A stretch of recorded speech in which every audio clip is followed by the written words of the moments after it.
Ladies and gentlemen, it's Monday night. Do not mind the man with the cola. We are all here tonight to review a couple of great movies, and I do use great in quotation marks this week. We are here back once again to review the films Vengeance and Not Okay, and I'm back with my regulars. Let's go ahead and start off with Mr. Rob Motto, who I guess we should address the elephant in the room, which is your hair.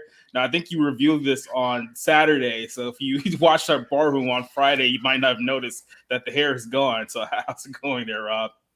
Oh, it's good. Yeah, we just went through a heat wave here, and really, I just don't. I don't have enough money to get a haircut, which like everything has gone up in price in the current economy and modern day.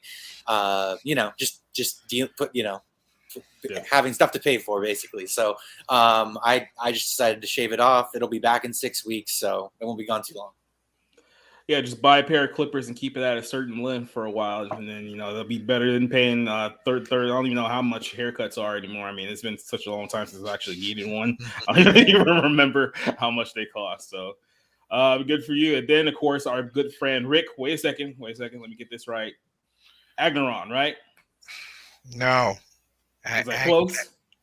Agneron. No, you added a couple of letters. You reverse something. It's Aragon. There you go. That's an X closer. Yeah. The best part about this is at this point, you don't even know if I'm getting it wrong on purpose or not. Or if I'm just... I'm used to it by now. How you doing today, Rick? Well, I'm surviving. It's been a long day, long weekend. I really haven't had a chance to rest and had to squeeze in like parties and movies and all sorts of things, and I'm still desperate to have a day off, real day off, which I haven't had. But we get through it. Yeah, I was in the opposite position where it was like I was working so much and doing like so much for a time that when I actually got like some downtime in like the last like month or so, it felt weird, especially when you're in that like kind of like workaholic stage where you're just working like endless hours, and then like the hours go away. So it's like, okay, what am I doing with my life for like the rest of the day? It's like I'm not used to this. Quick little shout out to our guys in the chat right now. We have Duke Nukem saying fuck inflation. Yes, inflation is certifiably fucking us all over right now. So I agree with that statement very much. And then, of course, we have Spencer, who I think is really, really excited to hear our review of Not Okay. I just wanted to tell Spencer that, if I knew you were doing that piece on the movie, having that very weird trigger warning at the beginning of it, I could have just given you guys my review because I went in pretty hot on my own site, and then I had to like tone it down a little bit for Zinger because there's a lot of things I couldn't include that I wanted to say about that movie, but we'll get to that later on. We're not gonna jump off too hot. We're gonna go ahead and get started here with the film that Rob is responsible for, so we can blame him for this movie. It is the 2022 film Vengeance. Let's go ahead and take a quick look at this one before we get in. Hurry in. Yes, it is the film Vengeance, starring The Office's BJ Novak. BJ Novak or B? Yeah, BJ Novak. Okay, want to make sure I got that right. Yeah, so you've seen him from The Office. So this is his directorial debut, and he both wrote and directed this film. So I saw a preview for this one a few months back, and then of course Rob brought it up that this is a film that. So I guess the basic premise of this movie is that it tries to, in some ways, bridge the gap between blue state America and red state America by presenting a main character played by Novak in this film. His name is Ben Monalowitz. Something Jewish. It's just something Jewish. I mean, it's what they're going for. Extremely Jewish. Like not even like trying to hide it whatsoever.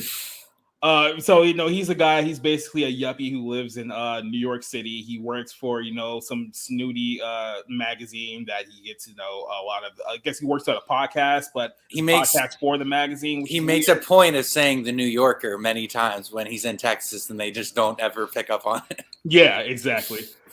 So he's working there, and he's his typical days that he goes out there with, I guess, his friend who's maybe or maybe not John Mayer, and they talk about all the girls who they needlessly have sex with throughout their time and whatnot. He goes over, then he hooks up with a girl that he doesn't even know her name or doesn't even remember anything about her. all of a sudden he gets a phone call saying that some girl that he doesn't know has passed away. And then he goes through his phone to realize that he may have dated this woman a few months ago, but somehow the family of this woman thinks that they're still actively dating, that they still have a relationship. So in order to pay his respects, because I guess he's just too big of a pussy to say no, he goes all the way out to Texas, West Texas, to be specific, to pay his respects for this woman. But then he finds out that her brother believes that she has been murdered. Now, the original ruling of the death was a drug overdose, but he doesn't believe that that's the case. He says that she didn't do drugs, and she doesn't believe that that the drug overdose was legitimate. So he wants BJ, the character, to investigate this woman's death. Now, of course, Ben in the film thinks that he's just absolutely crazy. So what he's going to do is that he's going to take this opportunity to do an expose on his podcast about people who just refuse to accept reality, because there's no possible way that, hey, maybe there is something to this case. I mean, it's not like he actually knew this girl to begin with, but he never takes that into consideration. And that leads us to the events of the film Vengeance. So I wanted to go ahead and start off with this point. For a guy who's making his directorial debut in a big budget movie, or not a big budget movie, but a big Hollywood production here. Mm-hmm. No, he's done episodes of The Office before. He's written and directed that before. So it's not like he's completely new to this, but this is obviously his first film that he could put his own personal stamp on. So as a director, what did you guys, or as a writer, if you want to throw that in too, what did you guys think of BJ Novak kind of stepping out of his comfort zone here? I'll start with Rob. Yeah, I mean, I thought that, I've kind of been following BJ Novak's career. Maybe you can call it my embarrassed liking of The Office to an obscene degree, even though it's very mainstream, very normie. I just have always liked The Office. And I follow his career from, he's been in Inglourious Bastards. He's written books of short stories.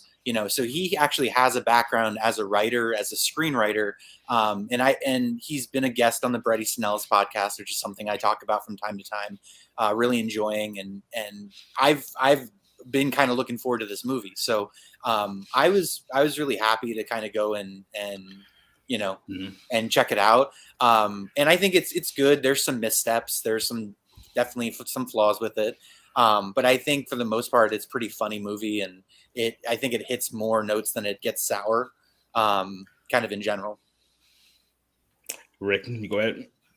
Oh, well, let me start out by saying that. Okay, time out before we go any further with anything you're about to say. Did you legitimately go to Whataburger before this just so you could put that thing up there for this review? No, because there is a Whataburger walking distance from my house. It's right there. It's right there. Yeah. It is. And it is heaven. So it's just a wild coincidence. I've been to Texas a couple of times. I have not been to Whataburger yet, surprisingly or not. So. Oh my gosh, you need to. Well, I thought that some of the comedy didn't quite work for me. I think that Novak was trying a little too hard to try to make things funny, like that whole kind of running monologue as trying to defend his love of UT, which is UT Austin, versus Texas Tech, which is in Lubbock. So that seemed a little too trying too hard to be funny. But on the whole, I think he did well. There were certain moments that I thought were well done. It leaned in a little too much on stereotypes, particularly on my brethren. But on the whole, I think it worked well. I thought it was a surprisingly good movie as well. Yeah, my thoughts about this film is that, well, as far as BJ Novak is concerned, I think he shows a lot of promise as a writer and director. So it wasn't something that I came into like completely hating. I think he does a great knack for at least setting up his story and creating like a little bit of mystery while like adding in some, so you could say some unintentional humor like along the way, like some unaware and ironic humor, which I thought played off pretty well. I think the big disconnect with me, which we'll talk about as we go on with this film, is that there is two separate tones with the movie. The first half is a very like kind of like lighthearted, kind of like a crazy adventure type of film, and then especially in the final act of this film, it gets very, very serious, almost on a dime, and it Mhm. doesn't really mesh well with what was set up beforehand. So it's almost as like you're watching two entirely different movies if you only watch the first 30 minutes versus the last 30 minutes. You know what I mean? Yeah. So that was some tonal issues that it had there. And then let's talk about kind of the central conflict here. Is that, like I said, this is a film that on its presence, you can say tries to somewhat bridge the gap between how people in blue states view people in red states and vice versa. Mhm. So you have a guy who's born in from not going to say born and raised, but in that New York city circle or the coastal elites, the people in L.A. and New York that kind of look down on everyone else in the country. Yeah. They're in a position where he's in a position where he's going down to Texas to meet your typical cowboy loving red state folks who love their god, their guns, and etc. There's a lot of see a lot of in the background when you see like their house, they got a lot of crosses around the place. There's a shot where every time they take a drive, there's these two shotguns in the back of his pickup truck. So it's Right. definitely a culture clash there, and it tries to go into it without touching too much on, I guess you could say, the division between people from Texas versus people in New York and California. But there is a clear dislike with certain people, and there's a scene we'll get to later on towards the end where I think he kind of loses the mask a bit. But what do you guys think about how the film at least tried to view the differences between, like I said, red states and blue states, kind of culturally and things of that nature?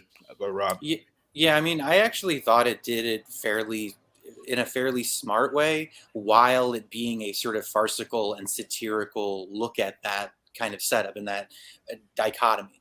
Because you have this sort of I don't know what you'd call it, this sort of blatant anti-Trumpism view of red states coming out of Hollywood the last 6 years.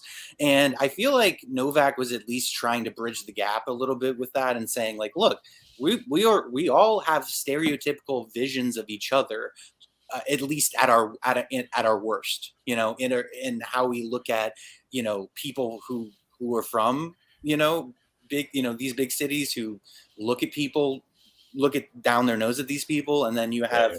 these people who just kind of like are kind of simple and just they don't put too much thought into it, and they just kind of like they live their lives. But I thought it was relatively well done while being comedic.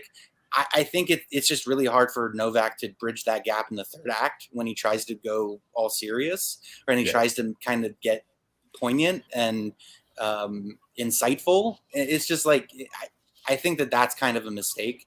But I also understand it's like he's trying to make a statement with social media creating these divisions, and I think that there's a humanity at the center of it ultimately.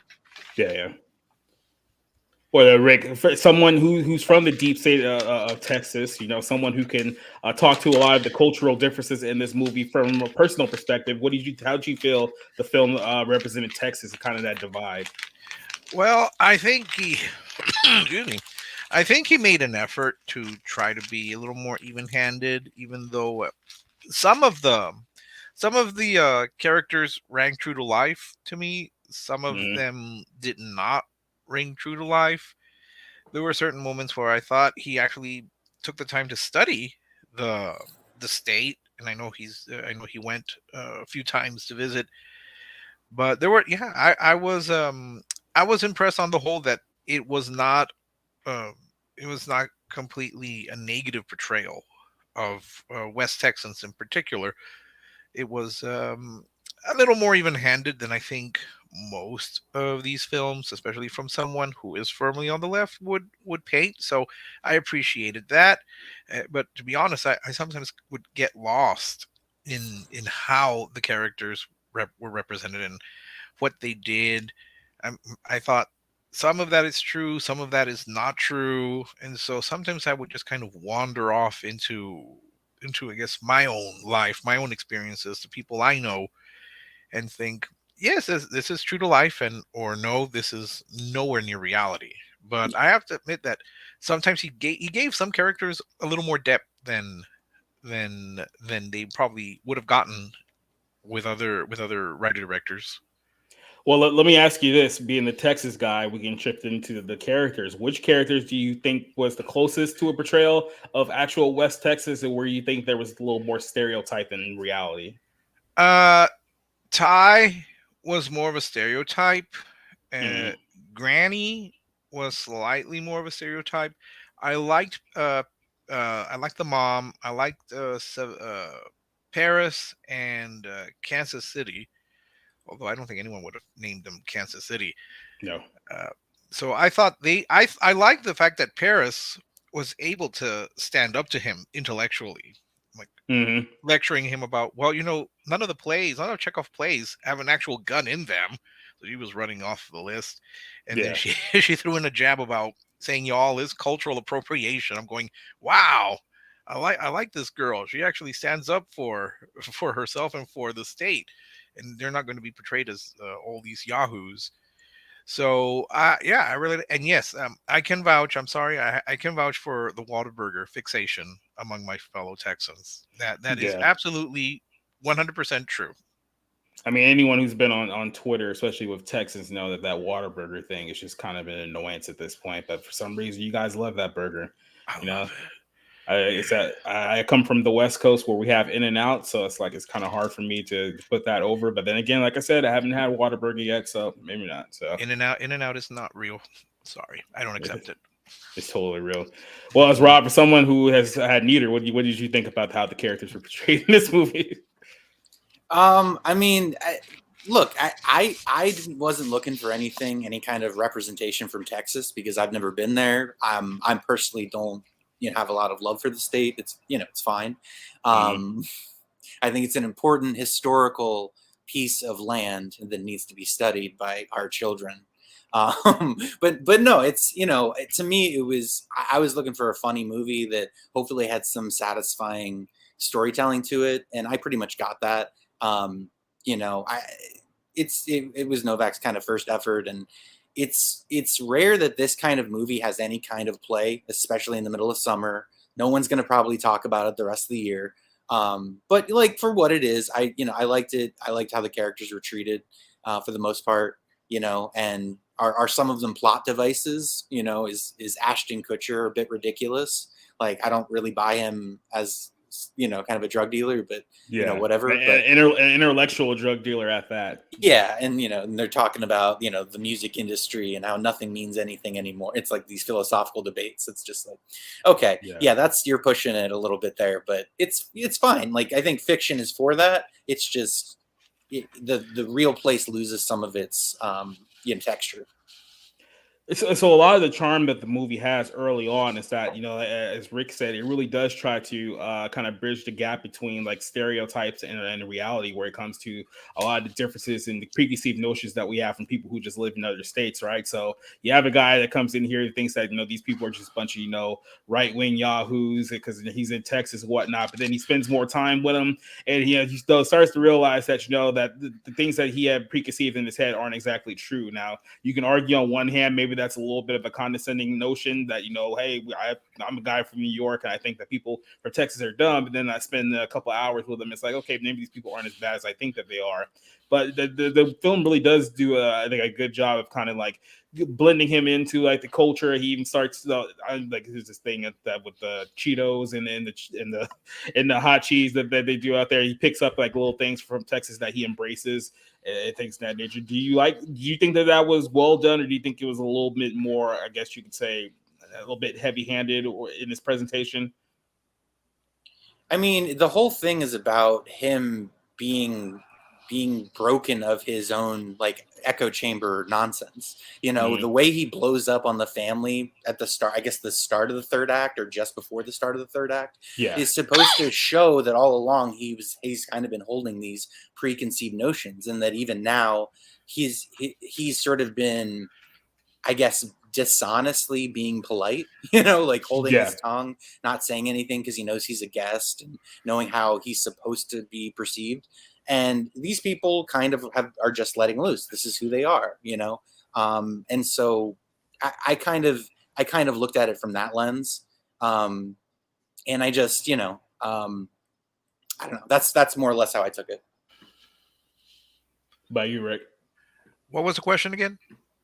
As far what did you think, how you think the film handled kind of the embrace, like I can say, the embracement of how Novak came in with these preconceived notions about how Red Stake's at, and how they tried to like level that off throughout the film the more he spent Oh, with the I family. actually liked it because it did seem true to life. If you're there for a certain period of time, you are going to pick up certain cultural or certain cultural elements about the area that you're from. You're going to acclimate Yeah, to that community. So I like the fact that he started casually eating these hot Cheeto things. Although, and I think I have had a Frito pie, but I'm not exactly sure what that. I think I've had one, but point being, it's nice to see that. It's nice to see that this character who is who's smug, obnoxious, kind of sleazy because he is taking advantage of a family's grief for his own uh, for his own uh, for his own Benefit. career advancement. Yeah, Yeah. uh, which is apparently a theme. Not to give too many spoilers for the next hour, right. but you Yeah, you have him slowly realizing that, oh my goodness, these people really do care about their community, their area, and they have to face these certain hurdles like the various police departments refusing to take responsibility and just pass it on from one department to another, which again, that is sadly true to life here. yep. So yeah, I appreciated the fact that it was subtle enough to where you were able to pick up on it, but it wasn't like, oh look, I'm now eating all of these and I'm now dining out a Whataburger for breakfast, lunch, and dinner. Yeah, Yeah. and I So mean, there's the farcical elements there of like, because he's supposed to be the intellectual. He's supposed to be but he's the fool, and he's also kind of a con man because you're right. He's the one that's perpetuating the lie that, oh yeah, we were together for this amount of time, and there's all these little clues that he thinks the family isn't catching up, paying attention to, when in fact, like he didn't have a relationship with this girl, and that he's the one that's supposed to be the intellectual, viewing, getting the story, when in fact, like he comes to terms with the fact that he doesn't want to even he eventually comes to comes to the point where he doesn't even want to do this. Hmm. Yeah.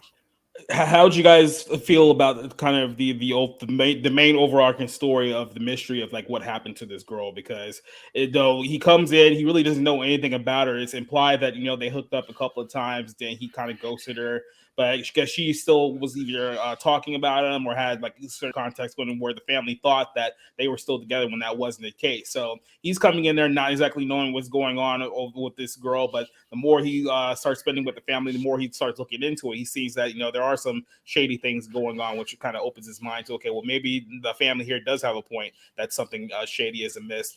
And really, that whole storyline with the girl and her murder is the thing that carries the film like throughout. How do you think they handled that part of the film? Well, I was genuinely surprised because I kept kind of just believing what the movie was telling me, and then I get pulled back over here, and then by the end, it's like, oh, Mm-hmm. okay, I was genuinely surprised by the mystery, Yeah, where I was along for the ride for the whole way, even up until the very end with the final confrontation, the I guess concluding or climax event, because I don't want to reveal too many spoilers about what yeah, happens, yeah, but I was genuinely surprised. The ending reminds me quite a bit of The Long Goodbye, the Robert Altman movie from 1973, I think. But yeah, I definitely like that aspect of it, because whether she's involved with drugs or not is up in the air the whole movie, and then it sort of gets revealed later on. So I liked it very much. Well, I think they did the transition from kind of more the fish out of water to the mystery on the whole well. Um, I didn't think that that whole subplot with the Mexicans was particularly important or relevant, and it's that mm-hmm. veers into more stereotypes of the Mexican American community here, which, believe me, it's much more integrated into the dominant Texan redneck culture. I'm Yeah, not quite there yet. I'm too waspy, but we're I know quite a few Yeah, Mexicans. you're not you're at the Texas Mexican that wears like the cowboy hat and the boots and listens to. Well, actually, I do own a cowboy hat and I do own boots and I do listen to some country. So yeah, so There. I do kind of fit into some, but not all the way. I don't have any guns. I'm probably one of the few Texans who does not own a single weapon. But on the whole, the transition, I don't know if it almost forgot. Sometimes it just seems like it's forgotten because you just have to focus on kind of the quirky family and why they um why they love Whataburger, and but then you get a big reveal. Oh yeah, well, she was a grandma spills beans on Abby, and then it turns into, oh okay, let's go ahead and go back and investigate exactly what happened to her. Was it murder? Was it something else? So yes, it worked, and the ending did surprise me. I'll put it that way. I was not expecting the ending. Yeah. Yeah, we'll talk about that in just a second because I do have one little problem with the ending, with the way that it was set up. I do want to talk about Ashton Kutcher's character, as we talked about. He was the intellectual but shady music producer who brings young girls over to sing these very very awful country songs, and then the next thing you know, the next thing you know, they're hooked on drugs. And one of the aspects of this film is that there's a subtle social commentary about just kind of the war on drugs in general, especially when it comes to fentanyl, which is a timely topic because it is like the number one killer of people as far as drug wise goes because of how cheap and kind of dangerous that it is. So, what did you think about what do you think about his portrayal in the movie, and what do you think about the film at least trying to address kind of like the war on drugs and fentanyl, things of that nature? I mean, I know I just got done saying how ridiculous Ashton Kutcher was. Mhm. So I did like him. I just didn't necessarily believe his character, if Yeah. that makes any sense. Like I thought his performance was fine. I thought he went, you know, not that we're talking about acting heavyweights here in Ashton Kutcher and BJ Novak, Yeah. but they both gave competent performances in that scene, and they're in multiple scenes together. I thought that they provide a lot of the conflict, a lot of the sort of like dramatic gravitas, what is there in those scenes. And so I did like Ashton Kutcher's involvement. I actually was reading that BJ Novak was actually, he did Punked with Ashton Kutcher. That's how far they go back. So Yeah. they've actually known each other for quite some time. Well, I was surprised that this is as close to an actual acting performance that Ashton Kutcher has given, because I don't think that he's an actual actor. I would not cast him as Macbeth anytime within in my lifetime. Yeah. So, but yeah, this was actually a surprisingly good performance as he kind of waxes rhapsodic on the finding your inner voice and being remarkably metaphysical about music and encouraging all these artists. And yes, I can also vouch for Marfa being kind of this growing artistic mecca, which I don't know why, because it's very isolated. It's several hours, I think, from my home, and I was impressed. I was impressed at his performance. I would not put him in my rank for award consideration, but given that I don't think he's ever actually acted, he's kind of coasted on his looks Yeah. for his career. Mhm. This was probably the I don't want to say the best, but a better performance than I have seen him in. Like, what was that one? Friends with Benefits, or whatever. There were two that were just just like that. just married. I haven't seen a bunch of them, but yeah, just Yeah, married with Brittany Murphy. yeah. Whatever happens in Vegas with Cameron Diaz. Yeah, All of these goofy comedies where he plays a goofy character. Here, he yeah. doesn't play a goofy character. Well, not intentionally goofy, but no, I was impressed. I thought this was probably one of his better performances. Not the best performance, but one of the better ones that he's ever given. Yeah, I agree with that. I actually do like his character. I like how he at least tries to be somewhat profane and mysterious in the beginning of the film, but it also kind of just displays how the guy says a lot of stuff that really doesn't mean anything. But if you don't really pay attention to the things that he's saying, he could like trick you and think he's saying some really like profound shit. And that's what happens when you're trying to get these young impressionable girls to like follow his lead and whatnot. I mean, he's pretty easy. He can easily talk you into doing like whatever you want by not even realizing it. So I do kind of like that aspect of the character. Now, where I think that the film kind of falls apart for me is the scene that where they have the big fight at the Waterburger, because I believe they're at Waterburger at least 2 or 3 times throughout the course of this film. Yeah. But so there's a big blow up scene after a reveal in the character, and then like you said, that whole kind of facade that they had early on in the film, where he's kind of being like nice because he's a guest. He kind of drops all that. He starts yelling at them, saying that you're exactly who I thought you were, and he starts going on to like all these notions about being anti-vax and climate change and things of that nature. And it kind of then when the dude punches him, it's kind of like well, you sit over here and you're high ground as if you're so much better than us, but it's like, yeah, you've been lying the whole fucking time you've been here. So it's like, who are you to kind of like judge like where we are? And I look at that, it's like I don't mind like the blow up, but what happened after that just kind of like shifted the entire tone of the film, where it wasn't trying to be like funny anymore. It was being like a far more serious. And then the ending kind of takes a turn where it's like you said, it was very surprising the way that they ended the film, because it just kind of came out of nowhere. It's like here's a guy who up to this point, like I said, basically pretending like he knew this girl, didn't really care much about her, kind of embraced her a little bit. And once he started to get to know the family, but now it's all of a sudden he has this emotional attachment to the girl who, keep in mind, whose family he just bitched out like less than 24 hours ago. So to me, like the way that they kind of wrap things up, especially towards that part of the film, a lot of things kind of got lost in translation. Do you feel that way, or you think I'm being a little too hard? I'll start with Rob. Yeah, I mean, I don't think you're being too hard, because I had the same problem. I think that it kind of, I don't want to say falls apart, but it is clumsy going into the third act, because Yeah. you have this blow up. He has to sort of get back in their good graces, which they just kind of forgive him. It seems like, Yeah, that's the thing. Like there was no true, like after the blow up, there was really no true invase. Like he sits down with like the mother one last time, but right. as far as like everyone else that he had an argument with, it was just kind of like He just shows up at that party or whatever. Yeah. He shows up at the party, which is the concluding event or whatever. So, Yeah.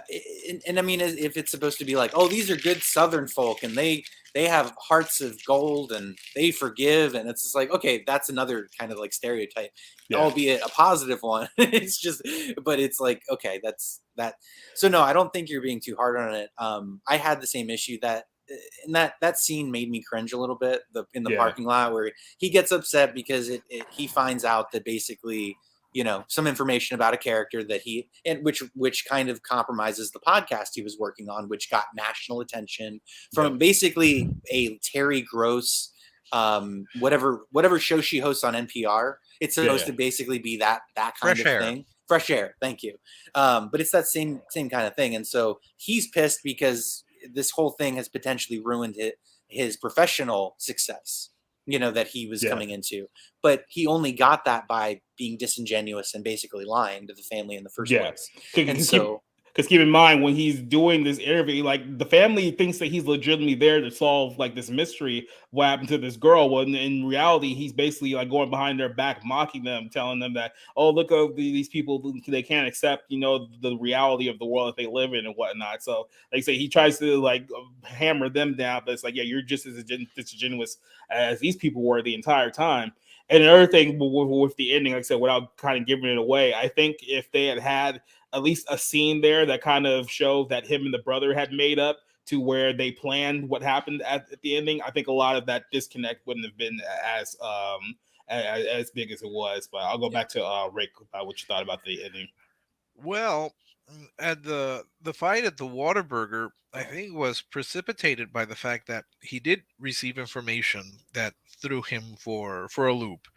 But I don't know, for some reason I felt he was holding back and trying to be really angry, because I think that's why he was yelling or kind of venting at them about, climate change isn't real, COVID vaccines will give you chips and all the of microchips. Yeah, Mm-hmm. yeah, all the things that these ignorant people believe. But again, that's when I go back to Paris.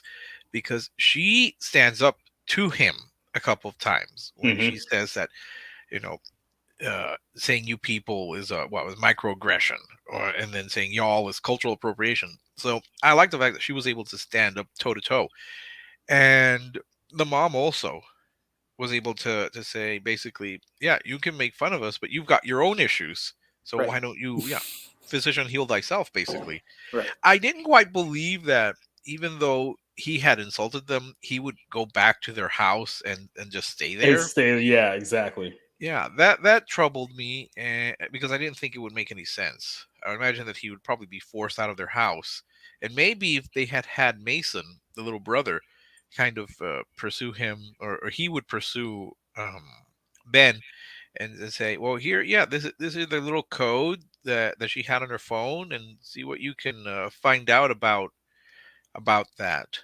And just real quick, yes, I do know people who do collect those little Whataburger order tabs, and they would have them around their house. So again, all these little details for me rang true to life. But that, yeah, you needed that. You needed that conflict. You needed that blow up, which I thought Yeah. was actually very mild blow up from Ben. Excuse me, so that you could give him that big moment at the end as he goes to the party. But it's very much like a lot of indie movies from the 2000s, and I don't know if you know what I'm referring to, but like Garden State or whatever, where you have like this introspective third act music where the main character changes because he thinks about it, and you see him and what was the little kid's name? Mason. Mason. Mason, Yeah. yeah. Mason kind of get closer, and like some of that stuff I felt like he was trying a little too hard to do the third act structure of like storytelling, where he's Hmm. trying to sort of have this character break through, and he does change by the end, but I just feel like it wasn't as organic as it could have been if it was a little better thought out. That's all. Yeah, for me, and I guess we can go with the final thoughts of this film. Is that Mhm. I definitely didn't hate it, but I can see how if there was like maybe a scene or two, or maybe a creative decision or two that was changed up towards the end, that overall this would have been a much better movie. So for me, it's more of just a couple of missed opportunities that could have made it a much better film than it ultimately was. There's definitely a lot. Like I said, I think Novak shows his potential of being a pretty solid writer and director, and who knows, maybe he needs a couple more reps to kind of like work out those structural issues when it comes to like storytelling and things of that nature. But I mean, overall, I thought it was a pretty strong film. Like I said, it was did have a lot of charm and a lot of heart to it. There's a couple of scenes that drag on like way too long, like the whole thing with like him at the rodeo, Oh where it's yeah. like okay, it's like a one joke, and then it's like it just keeps going and keeps going. So it's like okay, yeah, learn how to edit things just a little bit sharper, so we don't just drag on there. But overall, I would probably give this one about a 2.5 out of 5. I don't think it's one of the worst movies out there. Like I said, a couple of creative decisions towards the end, it probably would have been somewhere like a 3.5. But yeah, just a couple of shortcomings for me. What do you guys think? Final thoughts on this one? I mean, I settled on 3.5 out of 5. I think I initially gave it a 4, Mhm. because I was a little high coming out of the Yeah, theater. yeah. But yeah, no, it's a little high. Mhm. No, Spiritually high, correct? Yeah. uh, Yes. I don't know. I can't remember. That's Mhm. probably not a good sign. But Wherever yeah, it's legal in the state, let's just throw yeah, that way. I keep it at a 3.5 out of 5. I think it was funny. I thought its ideas were executed mostly well. I like a lot about it. I just think it stumbles and is a little bit clumsy going into the third act. And one of the things I just wanted to say, Issa Rae was just completely like they didn't need her as the Yeah. as the producer girl, and she's even saying some stuff that's like it's terrible dialogue. Like why are I think by the way BJ Novak likes Issa Rae, so he wrote a part for her, but it was like that Yeah. that wasn't needed at all. And the whole thing with like the Texans being really apt to be on someone's recording or be recorded or like that was a little like Mhm. little silly, but yeah, I mostly liked it. But yeah, it has some flaws and some missteps, so I settle at 3.5 out of 5. I'm going to give it a 3 out of 5. I think that it does ring true to my heritage and my people, and there were a lot of things. It's hard for me to be really objective because this is about my state, and there were some things that I thought were misinterpreted about my state. Like that rodeo scene, I agree with you, Jacob, that it did go on far too long. They Yeah, would not have kept going on about UT as much as they did, and it just seemed to drag and drag, and it just wasn't funny as it was going.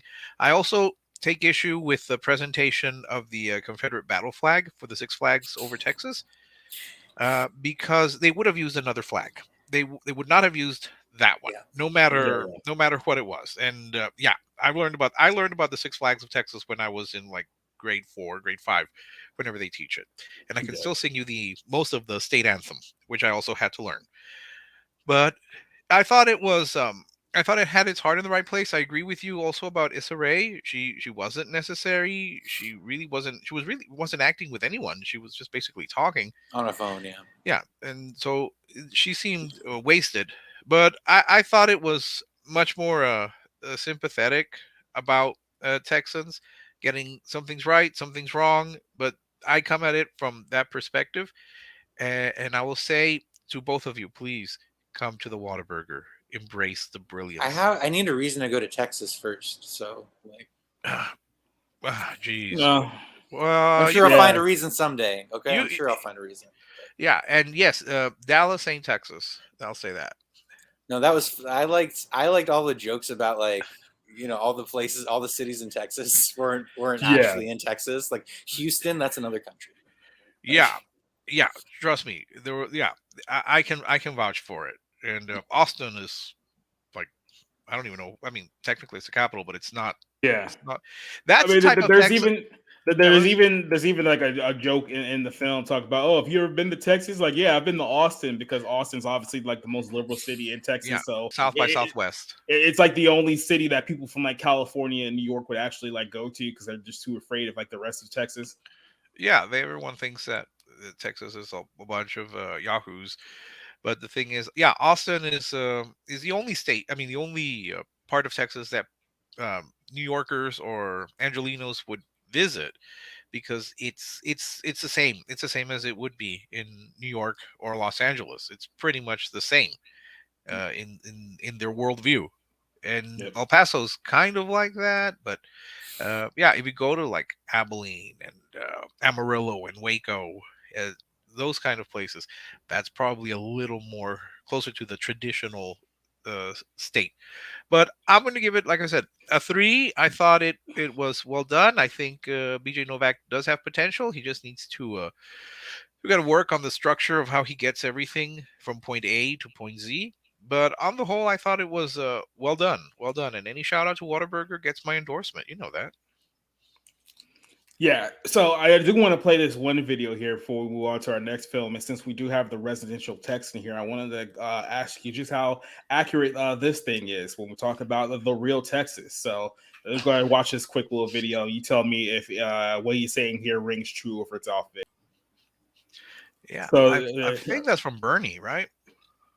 I'm not even sure. I was the actually Richard trying to look that Linklater up. movie. Yeah, Yeah, I yeah, think Yeah, I think yeah, it's yeah. from Bernie. It's a I'll good vouch movie. for most of it. I would say that in West Texas, you have better. There's always a rivalry between El Paso and San Antonio as to who has the better Tex-Mex food. I'm vouching for hmm my hometown of El Paso. I would say that has better Tex-Mex food. San Antonio is too far from the border. We are literally on it.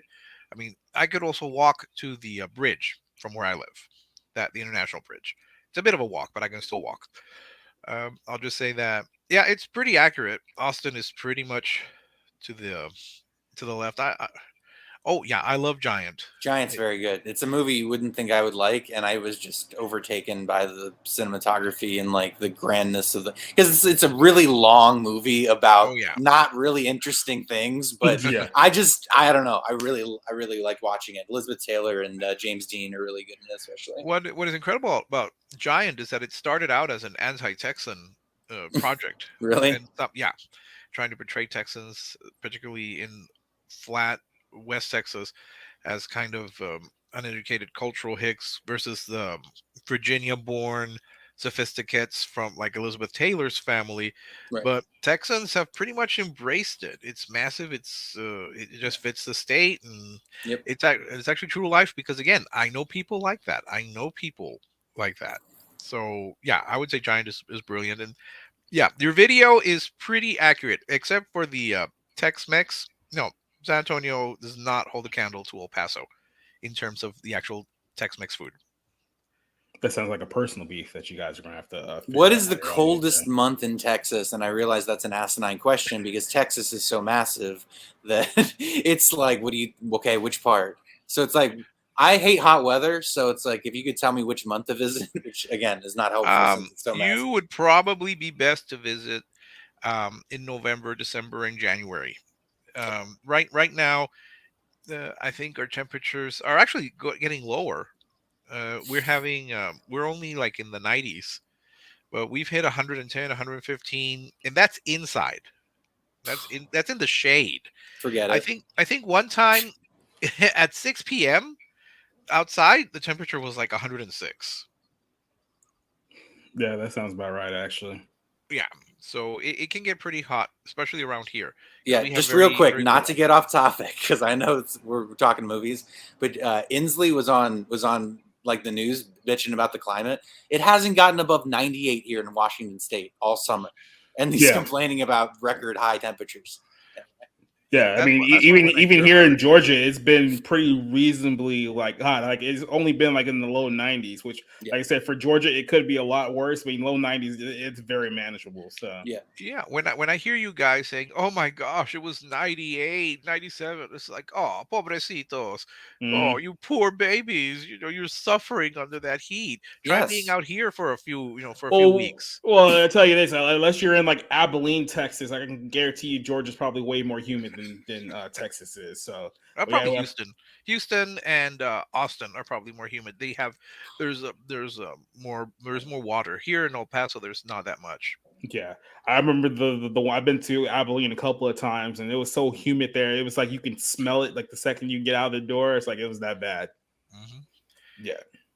So, for any of you people who may be like on the West Coast, maybe on a much drier situation, the first time you have to deal with actual like humidity in the middle of the summer is definitely an experience. So let's just put it that way. try football practice. Try 2-a-days in freaking Hmm. humid, like 98-degree weather. No, forget it. Just forget it. Not to, yeah. Salina, I know Texas is ridiculous. I don't even want to.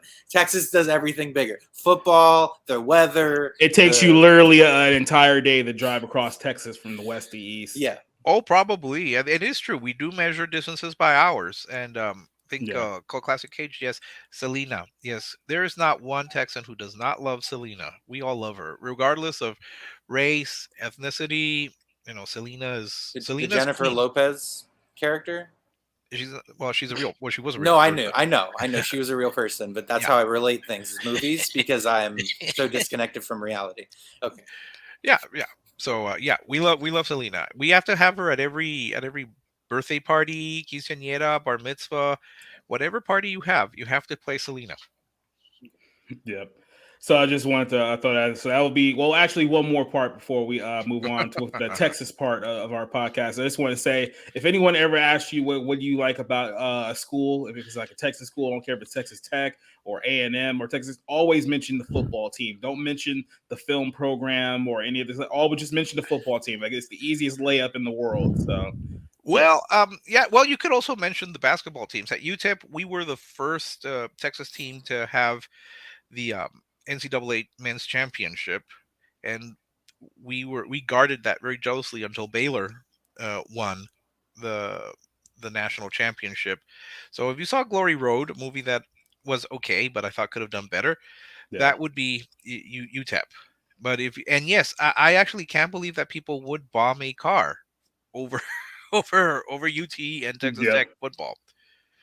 So All I have to say is that look, I'm glad that you're a big supporter of UTEP, but when it comes to Texas, if you're not in the Big 12, you really just don't matter. And yeah, then even those Big 12 teams are now moving to the SEC, so right. I don't even it, think that's it's okay. I'm loyal to my Oh, schools. It's UTEP and UNT, University of North Texas at Denton. So yeah. so we got the Eagles and then we got the Miners. That's a pickaxe, by the way.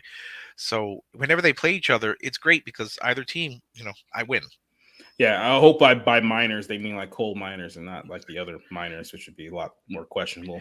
then. Oh yeah. Well, yeah. They mean yeah. It started out as a school of mining. UTEP. That's where they're the miners. Okay. Yeah, I'm just saying out of context that sounds pretty sus. So. That would the other types of miners we would probably find in Juarez. I'm sad to say. Yeah, that's actually true. Juarez is not the best. Let's just throw it out there. But okay, so we're done talking about vengeance. I wanted to get the positivity out of the way because everything else is about to come is just going to be pure negativity. I'm just going to let you guys know now. We're definitely going to go into spoilers because I'm pretty sure none of you people watching this are even going to watch the movie anyway, nor should you, because the next film we're talking about is the movie Not Okay. Now, so wait, how did this get 75% on Rotten Tomatoes? That's really what I want to know. We will definitely go into that. There's a reason, and the short answer is that Rotten Tomatoes just takes a bunch of scores from progressive critics who don't know what the fuck they're talking about. That's the short answer. But yeah, the film Not Okay. I guess you guys can blame me for this one because I saw the trailer for this one and I thought, oh, okay, this may be on a similar tone from a movie that came out back in 2019 called Buffalo with the same actress, Zoe Dutch. And that one was actually a really good movie. The reason why that was a good movie was because she was basically playing a unlikable female protagonist, but she was playing a female protagonist who was lampooning the city of Buffalo because the screenwriter of the movie was from Buffalo, so he thought that he would do a fun movie that poked fun at his own town, and it was actually a very, very good movie. I think it's on Hulu right now as well. I would rather you watch that one. Instead, we have to watch this one. So let's just play it. My name is Danny Sanders, and the truth is, I lie. Breaking news, terrorist attack struck Paris this morning. Danny? The truth is, I almost died. Danny Sanders might actually be the worst person we've ever covered on this show. Acting like she was the victim. It's been pretty unbelievable. Your pain is your biggest asset. So what, are we supposed to feel bad for you? Not Okay, rated R. Yes, ladies and gentlemen, we are here. This is the one that Spencer's been waiting for this whole time, the movie Not Okay. So when you hear the premise to the movie Not Okay, you think that, okay, maybe this could actually be something that could be entertaining under the right hands. You're talking about a film here where Zoe Dutch, the daughter of, what's her name, who plays Leah Thompson from Back to the Future. Okay. Yeah, so she plays the character of Danny Sanders, and Danny Sanders, the best way to explain her character is that she is essentially the female equivalent of Ben, who works in New York City, except for she works at a progressive magazine with all of her employees who are all progressive LGBTQ leftists, and they report on things that they deem to be important, but really probably not that important anyway. She's a photo editor at this place.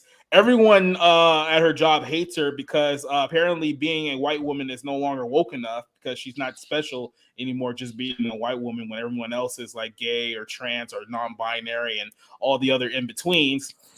She has a very terrible job. She lives in a rundown New York City apartment, stepping over homeless people every day. So her life pretty much sucks. Like her only joy is going on social media and seeing what other people are doing, but she has no clout in and of herself.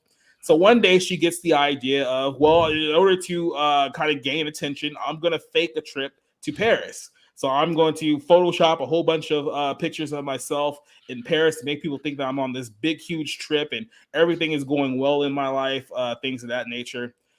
But then one day, out of nowhere, she wakes up and she gets a whole bunch of messages. People are just concerned about, hey, what's going on? Are you okay? Are you alive? She doesn't know what's going on. Turns on the television and finds out that there's been a massive terrorist attack in Paris, and everyone thinks that she may be involved. So she can't just come out and say, hey, I never went to Paris, because people will obviously look negatively at her. So she pretty much goes on and to fake the whole experience. She comes straight out of the airport to pretend like she was on the plane with all the other quote unquote victims of the attack. She goes on to write a article saying that, yeah, I almost died, and she becomes pretty famous and pretty popular for it.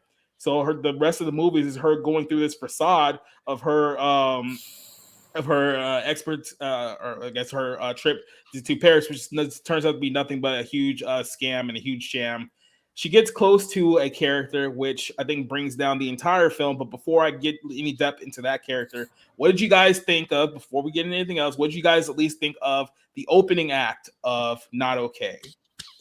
I just thought that they completely went in the wrong direction, because this was a movie where you really could have used it to satirical, going over the top, crazy incidents, whatever, to talk about the period we're living in with social media and sort of how it can impact people or whatever. But they created a character that was so insufferable. Now let me explain. I love the quote unquote unlikable character more than probably any type of character, just because they're flawed, they're messy, they're human contradictions. And that's what people are. They're contradictions. This girl, however, they literally created a monster that they're destroying over the course of the movie. Like that, and that's all this movie is. It's sort of to show her in the worst light and say, this is the absolute worst social media has to offer. And the character, which you haven't brought up yet, this is actually somebody that is virtuous and does care and does make a difference, And so I just thought the whole movie was a very silly, contrived exercise that went absolutely nowhere. Before I let Rick jump in, I just want to make a point that I felt like the character that we're about to talk about was even more unlikable than the main character, because the difference between them is that the main character is not supposed to be likable to begin with. Right. The one that they introduced was supposed to be likable, and she was even more insufferable than our protagonist. But Rick, what did you think of kind of the setup of Not Okay? You start off by telling me that she's an unlikable female protagonist. Yes. In a trigger warning, which is the first time I have ever seen that. Yeah. And I think I put on Twitter, they didn't do that for Scarlet Witch, and that's a very unlikable female protagonist. And then you start with that montage, so we know we're going to end up hating her. That's the whole point. We're going to hate her, and she's going to have no redeeming qualities. She's unlikable. She doesn't remember the guy's name that is clearly flirting with her. She's going after someone who is famous. I have no idea why, because all he does is just smoke pot, and it's like he just made me think of a taller Justin Bieber. There's no reason why we care about her, and knowing that she's a horrible person, we're not going to care. We're not going to care. And I didn't like the fact that we had to start with with various chapters. We had 9 parts, part 1 through 9. And I hate that. That's a bane. That's one of the banes of my film going experience, where we have this. The music was too cutesy. It made me think of like a very bad Wes Anderson parody, where you have like a choir singing. Oh, oh, oh, oh, oh. That's supposed to signal to me that it's funny, but it's not. And she's just a horrible person. Why would I care about what happens to her? But I mean, I don't think I would hate her to the degree that America hated her. But, yeah. But so a couple of notes. One, Rick was 100% right. There is a trigger warning at the very beginning of this film. This is a Hulu film, just in case I didn't mention that beforehand. Where they said trigger warning that this film features a unlikable female protagonist. Now, the creators of this film tried to come out like days after that report circulated, when people were like, what the hell is this? Why is there a trigger warning for this? And now they're trying to spin it to be like, oh no, that was kind of like a meta joke that we meant to do that, to play like this female protagonist is unlikable, you may be triggered by it. So I think they're trying to come out after the fact and pretend like they were in on it all the time, when there's other things that are also included in that where I guess was supposed to be real, but that's the one part you weren't supposed to take seriously. It's like, yeah, okay, whatever you say.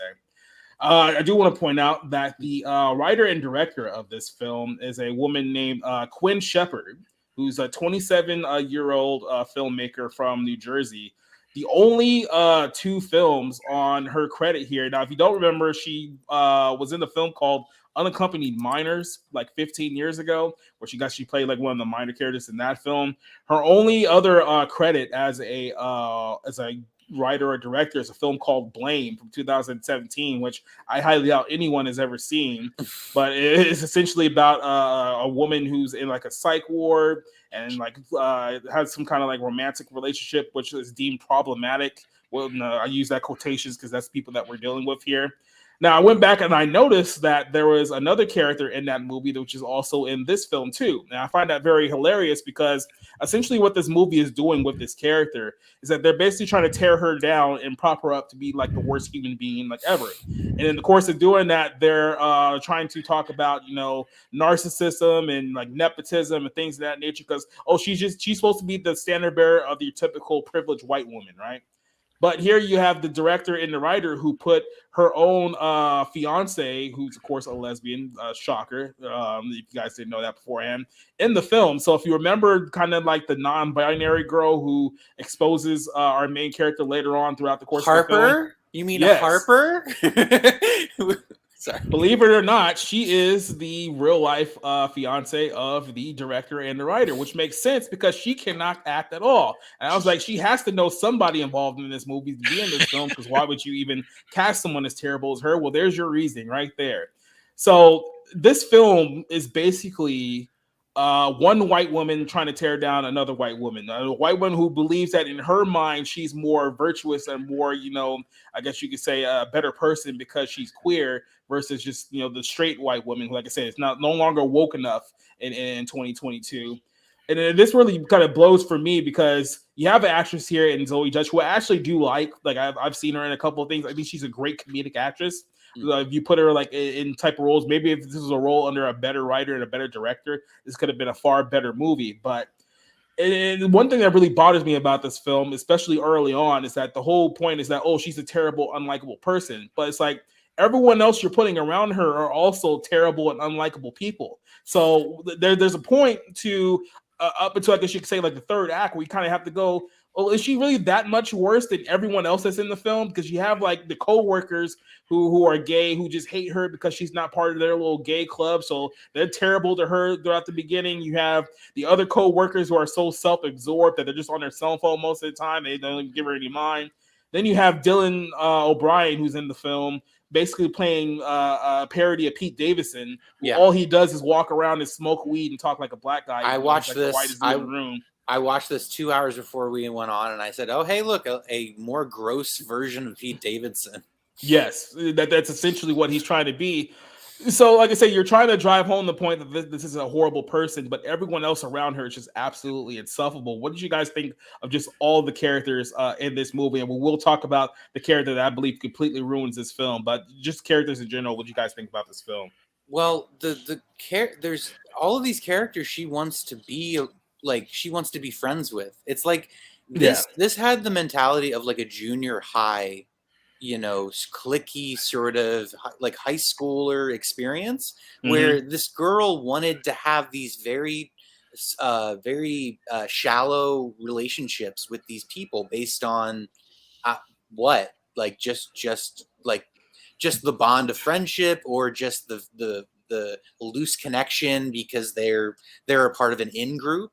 You know, it didn't make a whole lot of sense. And like the guy, you know, she has very unsatisfying sex with, and she realizes he's a scumbag. And it's like, I mean, all the people around her are terrible and not worth sort of celebrating in any capacity anyway. And so, but the film only condemns her. That's the problem, right? Like, right. I don't like. That's the thing I'm trying to get in, like in the filmmaker's head. It's like, does she actually believe that the rest of these characters are like generally likable people? Like, okay, this person's bad, but everyone else is cool, so they're going to identify with these other characters. It's like, no, you're just presenting a whole slew of people who no one in the audience is going to care about watching this movie. Well, and you call it dark comedy or satire when really it's like you just seemingly wanted to make a statement against, gee, how awful white women are. Because even at the very end, you saw this in the trailer, but even at the very end, when she's in the last group, the other girl, the other white woman is the one that drags her or whatever. You know, it's like, it's almost as if saying, you know, it's this commentary on, gee, aren't white women the worst? So it's a very by a white woman, by the way. But like I said, because she's lesbian, she thinks that makes her better than she's other an white ally. Women. Yeah. Well, she was just a little short of being named Karen, and then it would have just been too on the nose. But Hmm. yes, when you think about unlikable female protagonists, I mean, it could go to anyone. Um, Harper was motivated by jealousy, and Colin was pointless. I mean, I would not know why he would be famous, because Hmm. all he does is just smoke pot in various places. And there's not one person here that I would want to say I would want to spend time with at all. There's not one person. All of these people, if I ever met them, I would just say no. I'm sorry. I wish you well, but there's not one person that I like here. So who are you going to care about? Who are you going to rally? Who are you going to be concerned? Well, I think the movie wants you to be geared towards your favorite character, Jacob. I'm pretty sure I know which one it is. That's what Hmm. the film is pushing you to embrace and see as her as the noble character. But Well, yeah. she was probably, I don't want to say the best, but even she sometimes could be a little insufferable. Right. And there's not one Yeah. person that I would care about. And why this person, why whatever her name is, Claire, whatever her name is, You talking about the main character, the main Danny? character, yeah. Yeah, Oh, Danny. Danny, Danny sorry, Sanders. sorry, Yeah. Danny. Why she would want to be with any of these people, unless she's as shallow. Well, she's probably is as shallow as all of them. Hmm. So why? And I don't believe that thing about the trigger warning being a joke, because you Yeah. do have trigger warnings about flashing lights and scenes of Right. trauma. Right. But we live in a world now where I've seen trigger warnings about The Godfather for Italian stereotypes, and Karate Kid 2 because of Japanese stereotypes. So people need to be obviously protected from all sorts of things. Yeah. I guess they're all just adult children at this point. So, believe it or not, before we can talk about everyone's favorite character, believe it or not, early on, the first, I say, act of the film, I really didn't hate it because it wasn't that the story that it was trying to tell, like the movie itself was trying to tell. It was more like the kind of the subconscious story that it was telling. This film pretty much just exposes the absolute miserable life that progressives in America live in, especially like these super left wing people in these cities like New York City and LA. Because, like I say, you're exposing this girl's life. She's at a terrible job, surrounded by absolutely terrible people. She lives in the horrible part of town. Everyone's horrible to her. Like, it's the most unappealing like lifestyle you can possibly imagine, right? But in the film, it's just portrayed as, well, this is what New York City is. Outside of course, the beatings and the rapes and the people being pushed in front of like trains and things of that nature, all the other stuff that goes down that they didn't put out there, right?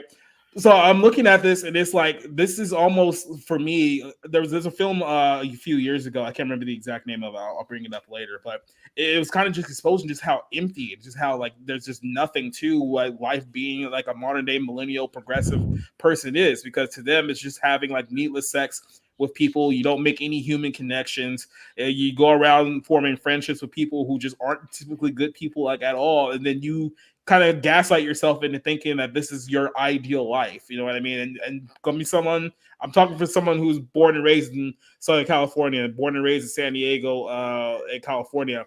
I've known some of these people and I've seen some of these people, and I can visualize like this is basically what their lives are like every day, day-to-day activity. So I'm looking at this film and it's like, yeah, they're trying to make a point about, I don't know, white feminism and white progressivism and things of that nature. What I look at is like, you're basically just giving everyone a window of just how terrible your life is, but you're almost so narcissistic to kind of see like the bigger picture that you're displaying with this story. Did anyone else pick up on that one?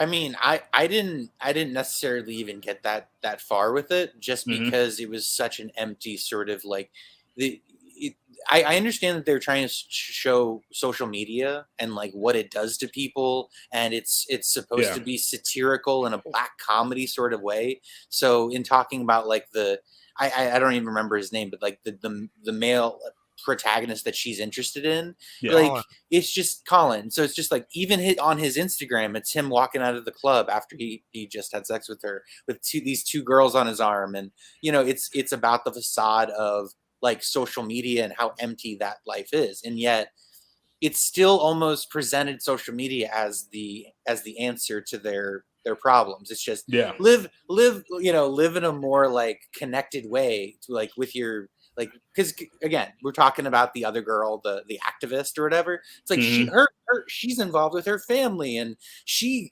plays kickball with her group. You know what I mean? And so I felt like it didn't really know what it was trying to say ultimately, and so it was hard to kind of read anything at all into it. Yeah, she wasn't someone that I would care about. Same here, Gen Xer. So I didn't care about her, and I think I'm having a moment where I thought it was I had something in my mind about something Rob said, and I completely forgot about it. That's all right, that's all right.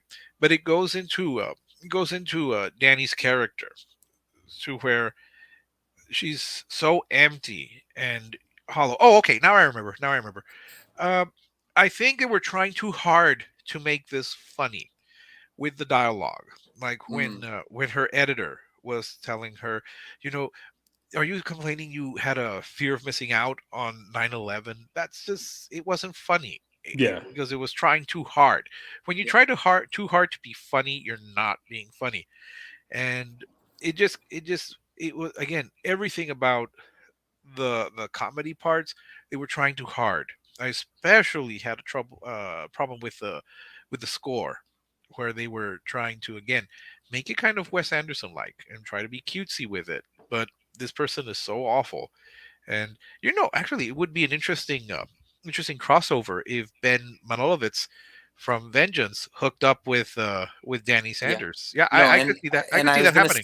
I was gonna say this, that Vengeance did such a much better job at the satirization of social media and like how we interact with it and like all that stuff in terms of, even if it was still clumsy about it in that third act monologue that Ashton Kutcher gives, anyway, but it does such a much better job of making that commentary versus this movie here.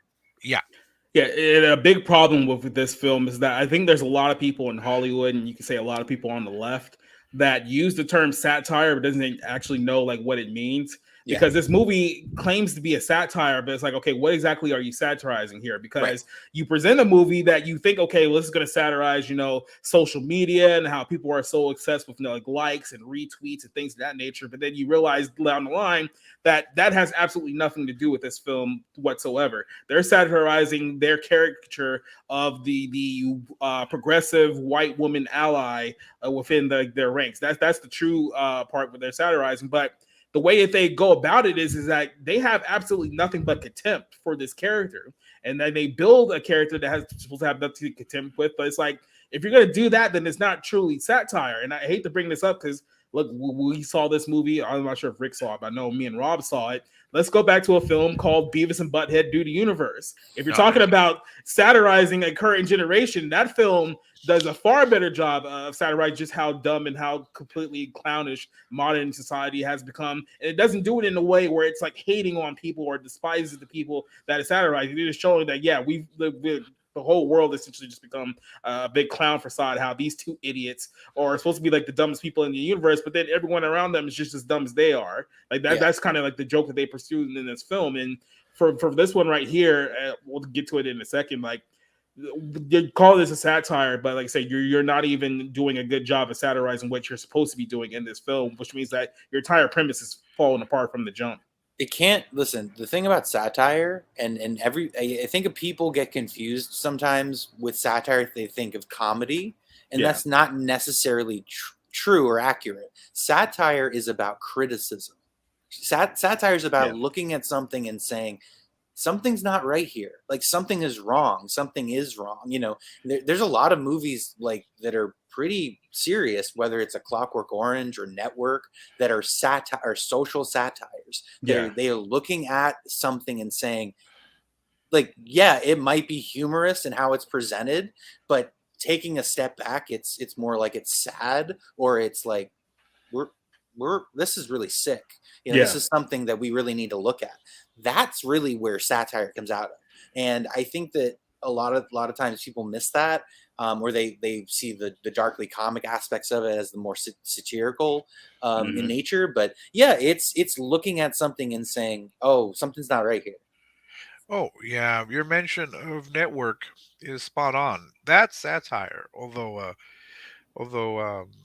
Sidney Lumet said that it was pure reportage, and you kind of think it's actually pretty tame compared to how it is today. Yeah. But yeah, that's actual satire. What this was the merry adventures of just a horrible person who gets a chance to cash in and be even more horrible, and she seems shocked to realize that it doesn't end well for her.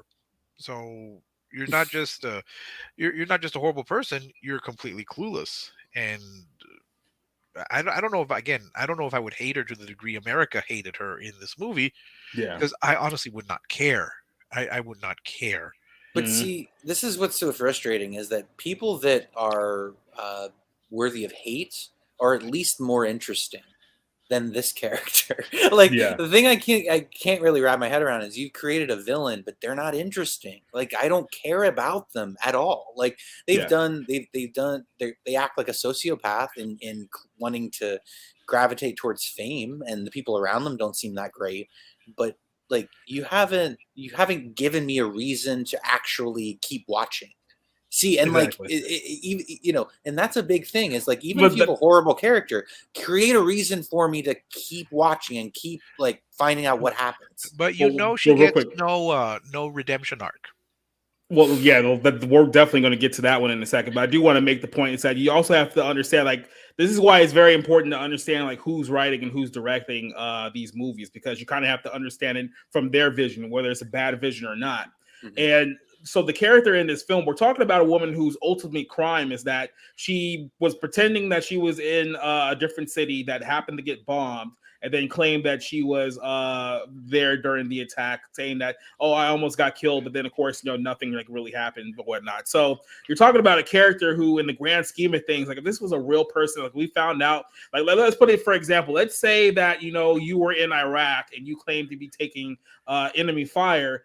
For many years, you were a public figure, right? Like, let's pretend like you were that person, and then we come to find out years later that was all a fucking lie. Now, would that person be the most hated individual in the history of the world? Because we already have a president that says that no, you wouldn't be the most hated person in the world. So you have to think of it from this perspective. Okay, if a normal person would be like, okay, yeah, maybe that's a scummy thing to do, but it's like there's more bigger problems in the world out there. Why would I care so much about this person? But go ahead. So I just want to say there is an actor named Steve Razanizzi who played on The League, if you remember. And he played Mark Duplass's like best friend Kevin on the show, the main character. He told a story that he was like he was either in one of the buildings on 9/11 or something like that, and it was he totally lied, and then he had to go on like Howard Stern years later and be like, yeah, I lied about that. I wasn't actually in the building. I was like in LA or something. So yeah, like there are real life cases, and it's like, yeah, he got shit for like a couple of weeks maybe, and then everybody forgot about it. But in this people's world, because you're dealing with people who are obsessed with social media and things of that nature, they think that, oh, well, she will be more hated than Trump. She'll be more hated than Bin Laden if she pulled a move like this. It's like, no, she probably get hate for a few days, maybe a week if the media kept playing it up, but people would move on. They'd make it seem like that this was an event that was going to absolutely like destroy her career or her life, when it really wasn't. Yeah, her life, but it really wasn't in the grand scheme of things. But one thing that you mentioned, Rick, is that this is a character that they didn't give a redemption arc to. If you want an unlikable character, especially for your protagonist, you have to do one of two things. You have to make them so unlikable that they're still likable to the audience, which is a hard trick to pull off. But there are cases of characters that are just like complete douchebags, but they're lovable douchebags. They're guys who you actually root for, even though they're bad people. Or you have to turn that character to have like a moment of clarity and a realization that, oh yeah, everything that I have been doing up to this point is wrong, and I have to make amends.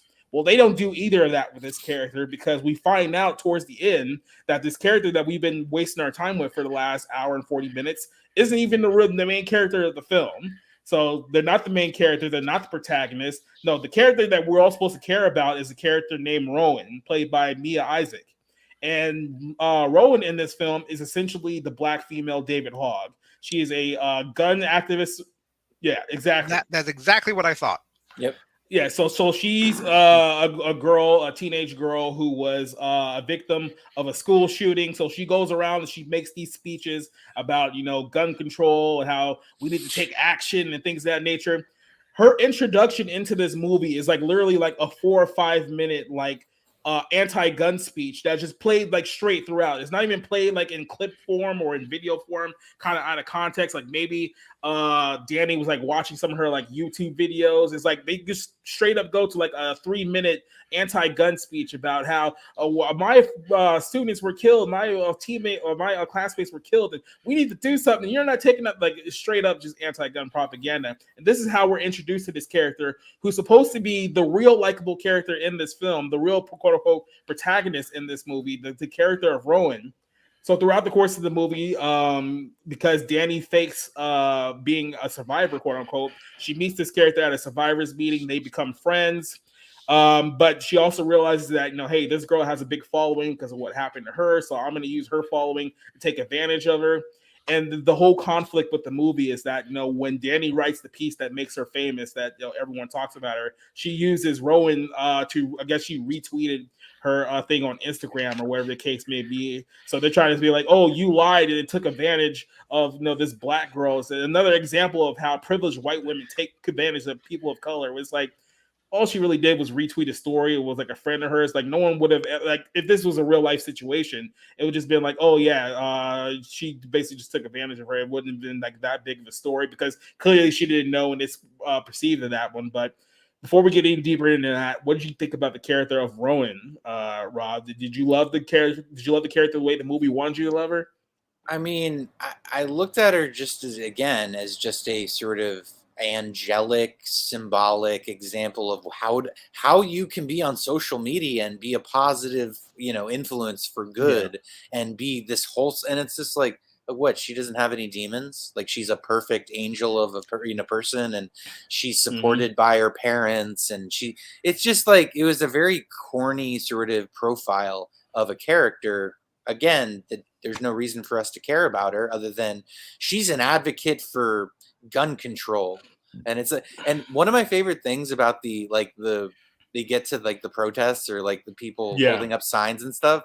They're like, guns are dumb. It's just like the idiocy of how simple some of the slogans were. How hard is it just to just copy signs from actual anti-gun protests and just use those if you're going for realism? But yeah, I found it really funny actually. Some of the stuff that was written. Real quick before I go to Rick, I literally had this conversation with Spencer earlier this morning about how Hollywood writes these female heroes, these female protagonists, because in their mindset, they think adversity is weakness. So when they're trying to present a character that wants to be liked and wants to be embraced by everyone, they will not give that character any adversity, nothing to overcome whatsoever, because in their mind, a female having to overcome anything shows that you're trying to portray her as weak. And we don't want weak characters. We want strong female characters. So they'll present a female character who's already good at everything, who doesn't need any kind of man to like teach her to be a better person or anything. Like she's already great at everything, so she's already the perfect person, like right out of the gate. She has nothing that she has to overcome, nothing in her life that affects her. She's just the perfect person right out of the gate, and people hate characters like that because there's nothing to embrace there. You're basically telling us like, this is the character you need to like this person. And then when you say no, you hide behind the, oh, well, you're the islamophobe because you don't like a strong black female character. It's like, it has nothing to do with that. You're just writing an objectively terrible character that the audience cannot sympathize with in any way, shape, or form. But Rick, what did you think of Rowan as a character when she was introduced? Well, to be honest, I did think of her as the black female David Hogg. Yeah. And just someone who I was a little puzzled, though, because she's still supposed to be in high school, and we see a scene where she's supposed to be suffering from trauma of the lockdown practice. And then we see her when people throw fireworks or firecrackers at her and she's traumatized. Yeah. I wasn't I didn't think she was great. So so I don't know, maybe you guys could answer this better than I can. So this is a case of a Karen meets a Mary Sue, where you have a character who is practically perfect in every way, I didn't think she was insufferable, but I don't think you can. I think there's a reason why you have to have this character be perfect, practically perfect in every way, speaking words that don't seem to sound like a high schooler, or at least Yeah. one that has any actual sense of being in high school. I think somebody pointed out after they had the firecrackers, and she was traumatized. First off, she said, "Oh, the alt right's going to get me for this." Oh Oh my my, gosh. yes, Like, it's it's like, just like, okay, in yeah, what capacity do you think that that actually exists? If you mean right-wing trolls, then yes, but it's the internet. You can unplug the computer. yeah. Like, it's okay. And I also noticed that she was mocked by the Daily Arrow. So I'm assuming that's a subtle Daily Wire thing. Yeah. So and all these tweets that have like the little flag and the names of Patriot, whatever. Mhm. Oh, yeah. So Hmm. so So, it, just real quick, jump in. So, in this film that has nothing but unlikable characters, they try to present quote unquote bad guys, which is their lampoon version of your typical like right wing internet presence, let's say, because they also lampoon like YouTubers and they also do a little bit of just like right wingers in general. So, there's like one scene towards the end where like Danny gets exposed and you have these two like right wing YouTubers are all like, "Oh yeah, here's your address right here. I hope somebody goes and kills you," because no, that's totally would be allowed on YouTube. Not only that, but just the instance that two right wing YouTubers would care enough about this girl from New York that they would send out her address and publicly tell the entire world to go kill her, which is absolutely absurd. And then you also have the scene where they're doing like a second gun rights rally, and some couple of right wing guys start throwing firecrackers, triggering her, calling her a libtard, where they're on the top of this like things like all the bad stereotypes you could possibly like think of. And then of course when she gets out of the situation, her first thing is like, "Oh yeah, the right wingers on social media are totally going to have a laugh about this one." I'm thinking to myself, okay, so let's portray this one in reality. If David Hogg was speaking at a Guns Right rally and someone threw firecrackers that triggered him, it's like I can now think of a number of right wing people, Ben Shapiro, who would probably be the first ones talking about, guys, this is bad. We can't be doing that. It's like the idea that people that there's going to be this horde of right wing. Let's say trolls, as you would say, that will be mocking let's say teenage girl, this a teenage 17-year-old girl who is suffering trauma in front of the entire world. It's like, okay, that's a little far-fetched, but like I said, you have to understand who's writing and directing this. Like in their minds, that they believe that would actually happen. Yeah, everything is so exaggerated. Everything Mm-hmm. is so one-sided, and it's only this one way, and it's not. And it's like, so of course the girl is, she's well spoken, and she has uh, an impassioned view of having gun control, and these Mm-hmm. right-wing trolls are just there to tear her down. It's like, did you ever for one second consider that maybe they also exist because they think it's funny? Yeah. It's like you never ever hear that perspective in these in Yeah. these very simplistic stories, because it's just like, but so much of the time it's just like, people do stuff like that because they think it's funny, and Like you I acting say, outrage just gives them what they want. So it's like because this in their circular. mind everything comes down to hate, so they can't even rationalize that trolls will just do things just because they think it's funny and there's nothing else. Like there's no more ill will to the intent of, they just think that it's funny. Like they have to think, oh, this person hates me and wants me dead and all these other extra things. Like it's never that deep, because Which like is you're really a weird form of narcissism. It's like, oh, you care so much about me. It's like, I don't care about you at all. It's no. not even, no, you have it the opposite direction. See, I don't care because this is the internet and it's not real life. And that's where it's like they make this really strange false equivalency in the movie where Yeah. it's like, this is actual danger. And it's like, it's not. Oh, I have but yeah, nothing go to I on. have nothing to add on that. I have nothing to add on that. I uh honestly don't think that I would care about Rowan and what she advocates. She's perfectly free to advocate for whatever she wants. But I'm not someone who would spend my time going against her or being for her. And I hope that the message isn't that because she's a black female that somehow she can, is not someone who can you can criticize, yeah. because that's the same rationale that people use with the vice president, that because she's a black female, that you can't criticize her, and that all your motives are based on racism or sexism. In the same way that Mrs. Clinton was criticized for being, the only reason that people disliked her is because she was a woman. That's the only reason she lost the election. Yeah. No, she lost it because people don't like her. Yeah, they haven't liked her for a long time. So it's the same thing here. I would not spend my time with Rowan. I've never spent my time with David Hogg. I've never spent my time with any of the people from Marjorie Stoneman Douglas or any of the advocates, with the possible exception of maybe Kyle Kashuv. But he seems to be slightly on a different worldview. So whether I don't care enough, I don't care enough to listen to her or her spoken poems. Oh my god! By the way, Well, nobody ever does good spoken word poetry. Okay, like I don't care if I don't care if you mean alternative comedy either. Alternative comedy has to have the title alternative comedy because it's not funny. Yeah. And so if you were funny, you could get up and tell jokes in the traditional stand-up comedy way. So I'm sorry if I've offended anybody with that, but it's just what I truly believe. I think it's all crap. Thanks. All right, well, let's just go ahead and talk about this ending, because this ending drove me up the wall. Like I was legitimately angry when I saw the credits roll because of what happened here. So, speed a little forward towards the end. The director's fiance, who's in the movie, she's the character that exposes, the big lie that Danny lied about being in Paris and whatnot, because she's vindictive and she never liked you. So, like, I guess, like I said, that's the character we're supposed to embrace. She's the hero of this story because she never liked the main character and wanted to expose her the whole time, which is typical villain behavior. But in this film, we don't have villains and heroes.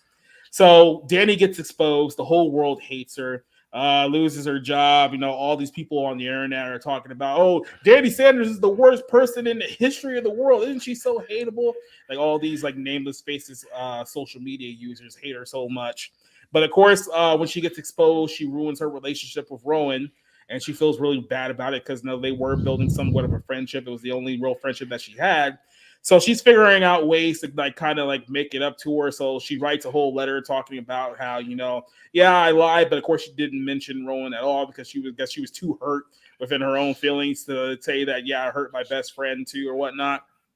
So towards the end of the film, she tries to make it up to Rowan by going there to apologize, and Rowan is doing another one of her spoken word things. And essentially the whole ending of this movie, quote unquote, is her doing a spoken word poem talking about how horrible of a person Danny is because people like her have always taken advantage of people like Rowan, and this whole thing that goes on for legitimately like 4 or 5 minutes. Like this wasn't even like a short little thing. And then she's like, when Danny's sitting there, who has to just sit there and take it, just embrace it and whatnot. So then when she's done with this little spoken word poem, she goes off stage, and literally everyone in the audience goes up there and hugs her, tells her what a great person Rowan is. Like her mom hugs her, and everyone's giving her this big pep talk. Meanwhile, on the other side of the aisle, Danny's just sitting there feeling like a big piece of shit. And she had her phone in her hand because she was going to write like an apology, but she decided to delete the whole thing. And the ending of the film is she gets up, walks out of the theater, and then the credits roll.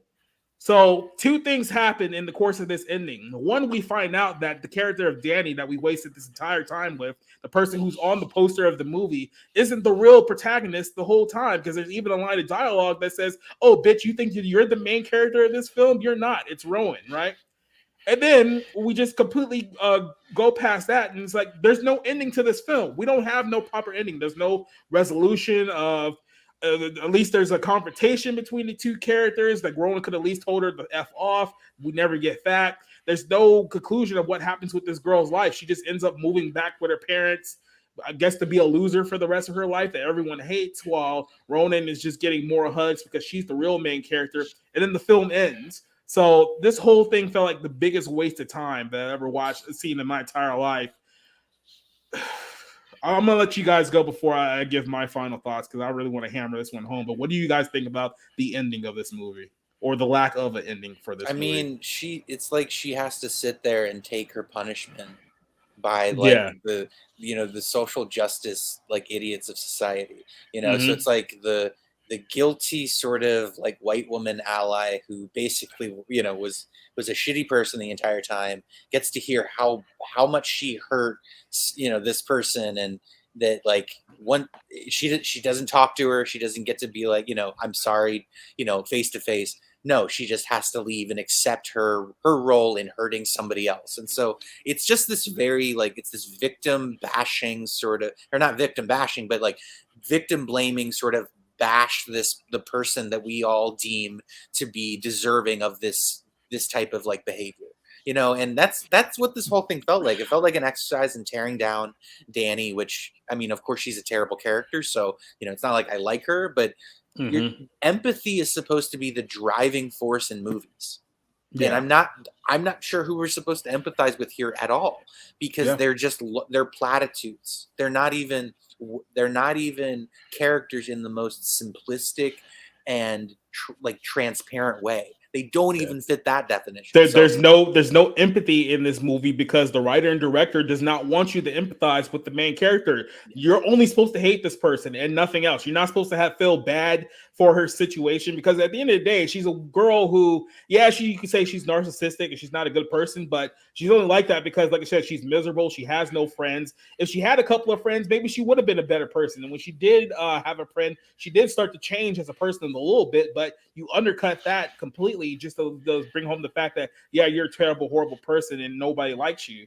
So yeah, the whole story arc of this thing was just absolute shit.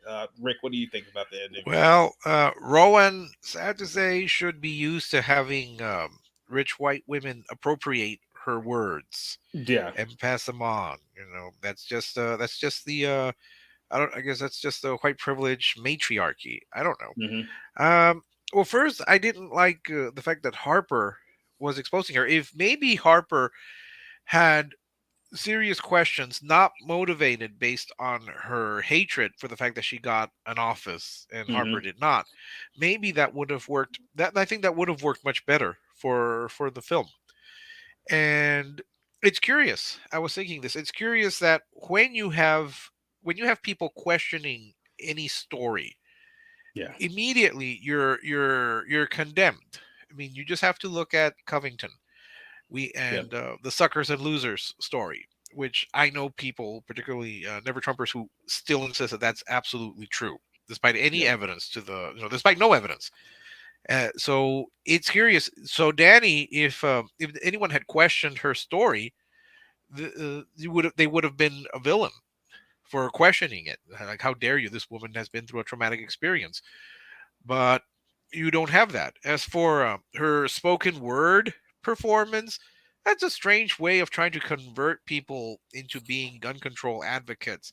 If you're going Hmm. to recite poetry in kind of a almost very lecturing way, where you're scolding them. Yeah. Yeah, there was no redemption, but the movie made it very clear this character does not get a redemption arc. That was one of the chapters or the parts where they made clear. Then why are we going to watch her story if she's not going to change? If she's going to be the worst? One thing that I didn't like is when she's exposed and you have this Afghan veteran or Iraq veteran Yeah. kind of go after her, saying, I went through all of this and I suffered." It's the same. It's the same Which thing. is odd because it wasn't even like a stolen valor type thing. Like I can understand if she was like pretending to be like a Marine or like a Navy vet, and then he like saw that and got like angry. But it's like, what does being an Iraq War veteran have to do with the fact that she faked being in the city that got bombed? Like, Well, there's no correlation there. you have something of a similar situation with His Holiness Saint Pete Buttigieg, who claims to be this major warrior, who took down the Taliban single handedly. I think he was like the Yeah. driver, but you can't question him. He's a military veteran, and Yeah. he single handedly liberated Kabul and converted the Afghans to Christianity. So if you question the stories, you're a villain. But Yeah. apparently, except for when a privileged white woman can say, "Oh, I was in a Paris attack." I wish that they had made Harper not sympathetic, but at least motivated by less than anger or rage or jealousy. If she was there sincerely questioning her story and you would have had maybe if she had worked for the Daily Arrow and said, you know what, I Yeah. have questions about this story, like they did in that Shattered Glass, where you had where the whole point was that this guy was faking all these stories. But see, that would require character development and crafting an arc and all of those Yeah. things that are part of storytelling. So that didn't happen. And they didn't allow that in this film at all, because there's even like a part towards the end where she's with like a different group of, I guess, people who are like bullied online or something like that, and she's Right. going through her story. You know, her life is falling apart and whatnot. And then even the people within the meeting are like, "Oh, what? We're supposed to feel bad for you? Like, don't you realize how privileged you are?" Like, they keep throwing that word around, but it's like the character in and of itself wasn't like a privileged person. I mean, she's literally living in a dump in the bad part of town in New York City. Like, this is not someone who grew up on like the Upper East Side. It's like her parents have money, sure, but she's not privileged at all. Like, she goes to a job where everyone hates her and lives in the absolute dump and like has no money and no friends. It's like, that's not exactly your textbook like privileged person. But like I said, in the world of progressives, if you're just a white woman, then you have privilege over everyone else who's in the victim class. But it's used as a punchline. It's used as a punchline so that the white woman who's criticizing her can be reminded that she also is a white woman of privilege. It's this It's like, don't you go thinking that you're any better because you're still a white woman too. It's like, no, but it's just another way to again bash the out group basically that they have the whole movie. And so it's just like the whole movie is just this white woman bad, and like all of the people, gay people of color are good. Are good, yeah. Even when they're clearly not. And but the whole thing and then I keep thinking to myself, it's like, okay, you clearly have some kind of pent up issues with white women, but it's like, you're a white woman. Like, that's why I even wrote like in my reviews, like, just because you can consider yourself to be queer doesn't mean you're any better than the characters that you're portraying in this movie, because all these characters are pretty much extensions of exactly what you are to begin with. But that's why none of this self-flagellating, I'm an ally, and I know that I'm commiserate in racism and shit. It's like, you just sound like a crazy person. You sound like somebody who like wants to literally lash yourself for things that you had nothing to do with and that you're not any part of, but that somehow you feel responsible for, which is just another form of narcissism. It's just this like, look at me, look at how I care so much about the suffering of other people. And it's like, you want attention. Well, it's curious that when she's exposed, Kelvin, who has been pretty clear about being interested in her, and she casually dismisses him, he says, when the scandal breaks, oh, white woman, like that explains it. Right. So that just seems very strange. Kind of simple answer. It's like, yep, white women, this is what they do. I don't think that. I hope that's not the case. But and that whole thing with Kelvin, I don't know, it seems to come from another draft altogether, where he's constantly trying to impress her and she keeps blowing him off. It's like, it just seems pointless. And he wasn't particularly, I didn't care about him either. Yeah, I don't even know why he's even like in the movie, because he adds absolutely nothing to the story like whatsoever. Like, he's just there to be like the popular douchebag who's there for a couple of scenes, and then even like towards the end, they completely shit all over his character too. Well, he's Asian. He's an Indian dude, so he does the IT around the office. Oh, that's a stereotype. I know. That's So. Yeah. And then with the way he speaks, he could be gay too, so he could be part of that club as well. So right. So. Well, he wouldn't be, because he keeps trying to get her interested in him. Yeah. And then there was that frumpy looking chick who was only there for like maybe 3 scenes in the movie. Like, I literally just forgot she was in there until you just reminded me of that too. So yeah. What frumpy? The one who was friends with the Indian dude. Remember, she's only in the background for like a couple of scenes, like during the film. Like I said, I literally forgot all about her character until I brought it up. So I mean, I don't knock you guys for forgetting it too, but she wasn't very memorable.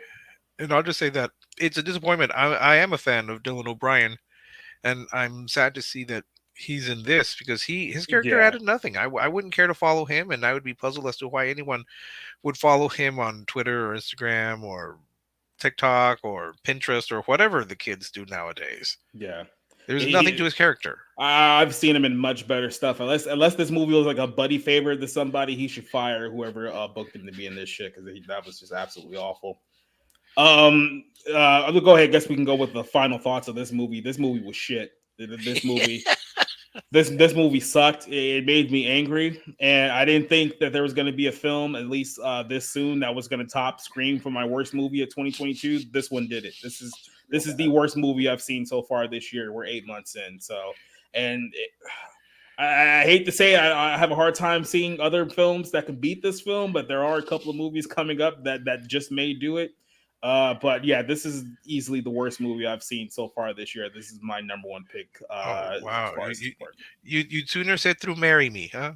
Yeah, like even Marry Me was. I hated Marry Me too, but Marry Me was a better movie than this shit. I mean, at least Marry Me gave us J-Lo to look at. I mean, that's like the one positive you can put over this fucking court shit. So yeah, if I have to give this a rating, it will be a 0 out of 5. Or if you guys read my written reviews, this one gets the middle finger. So. But what do you guys think about this movie? Final thoughts? Yeah, I just thought it was I calling it a waste of time seems like I'm saying it's good. I'm not. There's nothing to this movie that is worth salvaging. Okay, I thought it could have been a Boy Cried Wolf sort of interesting story about social media because it takes a kind of ridiculous situation and says, we have people in our generation that are enough of sociopaths to take it to its logical conclusion and use it to benefit themselves. And I get trying to make it funny because it's such a drastic situation, is doing something pretty evil even to garner fame, but none of that was in the movie. It was this silly social media thing where there was a lot of social justice nonsense and underlying criticism of the woke white female ally, and that seems to be all it is. It's like a screed against that. So just nothing at all. I can't. I don't think I can give it a 0 on Letterboxd, so I'm gonna give it a half a star. Oh, well, excuse me. Are you giving it a half a star when you could have given it a 0, or half a star is like your lowest rating? I'm not entirely sure yet because a 0 is absolutely no effort. So I mean maybe because again I can't rate it that way, but it's half a star to 0. It's just not good. Yeah. Oh, geez. I can't picture myself being enthusiastic about this or wanting to watch this again. I certainly would enjoy Marry Me more than this. This is pretty forgettable. It's predictable. You have someone whom you don't care about and who doesn't change. So you just wonder why you're going through this person's whole journey if there's absolutely no redeeming quality for this person. There's really no point, and it's surprising to me just how beloved this movie is among our brethren in the film critics community, that they think it's great. I don't get why they think it's so great. I didn't laugh for a comedy. It was trying too hard. Because they hate white women just as much as the writer in this film does. So well, no, I hope not. I mean, I can't say for sure, but I'm puzzled because this is nothing. This is not a movie that I would watch again. As much as Rob may not have liked it, I would have preferred Everywhere, Anything, All at Once, or whatever it's called, because that one at least entertained me. Top Gun, something I would watch again, but it's a one and done, and now I know why I would never want Hulu. I would never want a subscription to Hulu if I have to sit through things like this. Well, so look, this movie is a horrible bait and switch movie that I don't recommend for anyone. But there is a movie on Hulu with this same actress, Zoe Dutch, like I said earlier, called Buffalo.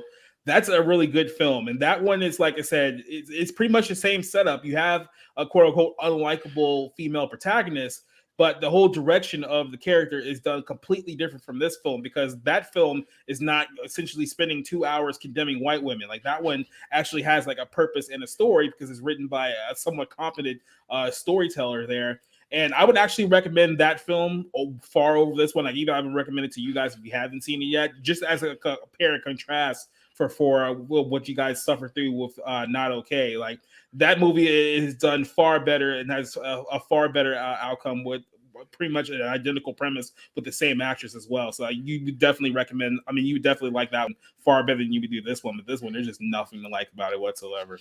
Yeah, well, at least it's the truth in advertising. It's not okay. This film is not okay. Mm-hmm. Duke Nukem gives it a big fat 0.1. So put that out of 5 or out of 10. I don't know, but yeah. So yeah, so we got one somewhat decent movie. I mean, definitely flawed, but I think more people will probably enjoy it than not. Then you have, of course, what I think we can all agree is the worst movie that we've seen so far. And I say so far because next week we have a couple of other movies coming up. So next week we'll be back on a Monday night to review The Bullet Train, which is the new Brad Pitt movie, which has been pretty much marketed and hyped up for months now. Then we're also going to be reviewing Peacock's They Them, which is supposed to be the first LGBTQ horror film about a bunch of gay and trans kids at a Christian conversion camp. So I just want to just real quick. I think Joey King is in Bullet Train. Yes, and I think we've done 2 Chris Hemsworth movies. I think we've done, and I'm trying to think which actor has appeared the most in the movie reviews. Yeah, so I think it's a tie between Joey King now and Chris Hemsworth. Yeah, well, at least you could say the Netflix Chris Hemsworth film that we reviewed was actually somewhat good. I mean, I think it was a pretty good film. It was okay. It was actually pretty good. Fine. Yeah, the Joey King, on the other hand, with the princess, that was bad. Not as bad as this one. I would rather watch the princess again than watch this movie again. No, Hulu has just produced nothing but crap this year. I mean, maybe they've done other movies I'm unaware of, but those 2 alone are 2 of the worst movies to come out in 2022. The problem with Hulu, just real quick, the problem with Hulu is that it's essentially 20th Century Fox that is releasing all of these movies on the Hulu that they know would bomb at the box office. Like, if this was a box office like theatrical release movie, no one would watch this. It wouldn't even make like $2 million at the box office. It will bomb, and they know that. So it's like, okay, let's just throw it on Hulu and market it as content. Like, this is a content film for what it is. Yeah. So where is They Them? They Them is on Peacock, and that one comes out later this week. So yeah. Okay, I'll see if I can find my friend to hook me up again. Mm-hmm. Yeah. I get it through literally Comcast gave me Peacock. Same here. So yeah, it wouldn't be too much. I mean, we paid them like fucking $100-something for internet, so they might as well give us Peacock too while we're at it. Yeah. So yeah, it'll be interesting to see if this movie Not Okay will be the worst movie of the year for 1 week. Maybe there's a movie coming out next week that'll be even worse than that. Or hell, maybe we'll come back here next week and it'll actually surprise us. You never know. I don't know. I might still list Gray Man as my worst. That one's not even in my top 10. Like I said, I see way worse movies every year than you guys do. And that one's not even in my top 10 for worst of the year. No, that is my number 1 so far. That is my number even over this one. Yeah, this might be number 2. This might be my second worst. Nah, but yeah, we would have to disagree there because I mean, I didn't love Gray Man, but it's way better than this shit. No, but I pretty much hated Gray Man. So I might, if given the 2, I think I would pick this one probably because it's shorter, so I won't have to suffer as much. All right, then I can understand that one. So yeah, we've come to the wrap up portion of our show. Wait a minute, Rick, real quick, did you actually give like a letter grade to your film, or did I miss that part? Oh, I think no, I didn't give it a. I think I would probably give it. Well, originally I was going to give it a 2, but I might just give it a 1 star because the more I think about it, the less interested I am in. And if I don't think I want to watch this again.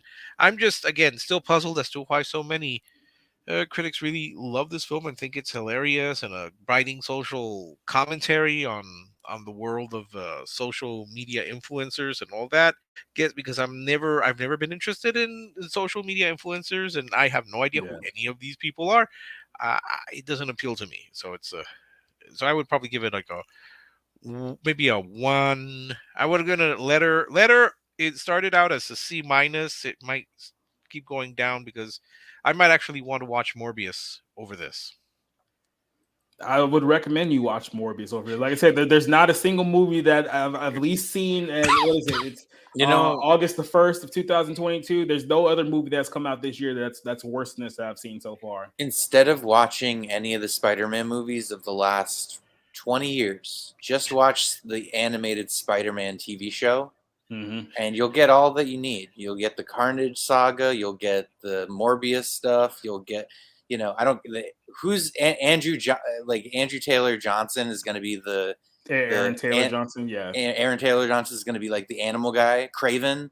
Like that stuff's in there. So sorry, that cartoon did all those storylines better than the movies have, and sorry. Yeah, well, I didn't squeal when you saw Spider-Man 2 and Spider-Man 1 and 3 joining forces, and I'm puzzled as to why anyone would get so excited to see Toby and Andrew and Tony Stark Jr. in a movie, especially considering that Toby's old enough to be Tony Stark Jr.'s father. It's just fan service. It's just it's getting excited for an event, and the event itself is very lackluster. But I don't. They have no experiences to base it off of, so it's like they don't know any better. Well, they missed out on 9/11. That's why. Yeah, hold on. Unfortunately, some of these people probably should have been in 9/11. But my gosh! Hey, I was the closest that day. I was in Pennsylvania, probably only 150 miles away. Oh yeah, from the crash and down there. Yeah. I know that. Not Okay is the perfect title for his book because exactly. That's what I said. You can argue it doesn't live up to it enough. So let me go ahead and give everyone a chance to promote their stuff, and I'll talk about what we got coming up this week. So let's start with Rob. Yep. I'm not promoting anything, just my Twitter. I haven't been as active as lately because I'm working actually now. Good. So, but yeah, I talk movies. I watch a lot of movies, especially on the weekends. And I try not to go off the deep end too much, but with the way the world's been going, it seems to get tougher and tougher. So just check out my Twitter. I'll be on there. All right, then. And then Rick, go ahead and let them know where we can find more of your reviews. Is there going to be a written review of any of these two films on your site? Or are you going to put in the time and effort? Yes. I am working on them. I'm also reviewing some films for Turner Classic Movies, Summer Under the Stars. I'm not reviewing it for them. I'm just reviewing. They have a star every day, and so I've picked a lot of movies from that particular star or actor or actress. And so I'm devoting myself to that, and I will write the reviews for these. I just hope I stay healthy enough because I'm worried that I'm getting ill. But yeah, we just keep going, and that's going to be those are going to be my project. And I'm just going to light a candle, hoping that Jacob gives us something good. Oh, so you're blaming me for the movie that I made you guys watch and review? This is my fault now that I told you, hey, this is the movie that we're going to be reviewing this week, and then you saw it and you hate it. I had to ask my friend to borrow his Hulu, and I went to his house. I didn't get any passwords or anything, and now I have to do the same with Peacock. And Netflix is fine because I do have a Netflix, but all these others I have to actually look for them. And now that we're getting a homestand here and the Plaza Film Festival, I'm not going to miss Eve Marie Abraham to watch Bullet Train or They Them. All right. I'm not going to miss. Well, to be fair, I did try to assist you in your viewing incapabilities, but apparently you're not an Oakland, what was it called, Las Vegas Raiders fans? I can't believe they're in Las Vegas now. So stupid. But yeah. No. I'm very square when it comes to my viewing experiences. But let's see what I can squeeze in. I just hope I stay healthy. That's all. Well, we hope that you fight your battle with the coof. You probably should get tested. If you're already starting to feel sick, that might be something you got to get on sooner. I would love to get tested, but apparently too many people at the branch are sick or feeling sick, and they need someone in charge. So I'm holding on the best I can. I'm just hoping that it's not that. But as soon as a manager comes in and says, "Oh, I'm coming in," I'm just gonna say, you know what, I'm going to go and get myself tested, which would be sad because I've avoided it for 2 years, and now if I don't, Did we lose? Oh, okay, man. I was saying, I thought we lost you there for a second, but no, you're no. still there. So, like I said, I would just go ahead and get it over with, and that way you can at least get yourself out of work for a couple of days, even though they're trying to guilt you into working. But I say, yeah, screw that. Especially since I'm replaceable. Yeah, that's even more incentive to just fucking stay home, be like, I'm sick. Yeah. So just a quick update. Like I said, next week I guess we'll see how well Rick feels if he's here next week. We'll be talking about Bullet Train and They Them will be the two movies for that one. Wednesday night I'll be on Bounding in the Comics with the Black Pill stream with Spencer, Josh, and John. Talk about more of the news of the week. Friday night, we'll be doing the Barroom Podcast, episode 10. We've gotten to 10 episodes of this podcast already. Well, technically it's 11 if you count episode 0. So we've made some good progress with the Barroom.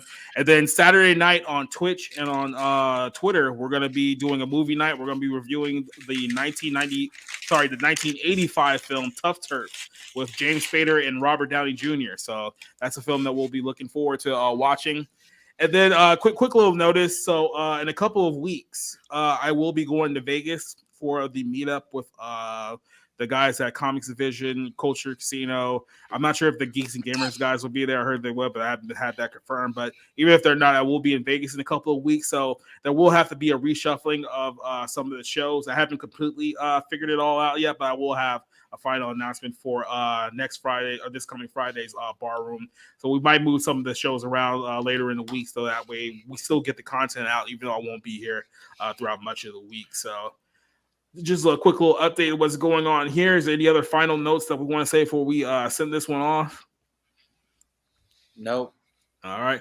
Want to give a shout out to Colt Castle Cage, Duke Nukem, who joined us, Spencer, who was here. I don't know where the hell Spencer went. He kind of just pieced out, even though he was the one that wanted to hear this Not Okay review. So I guess you'll have to hear it on the replay.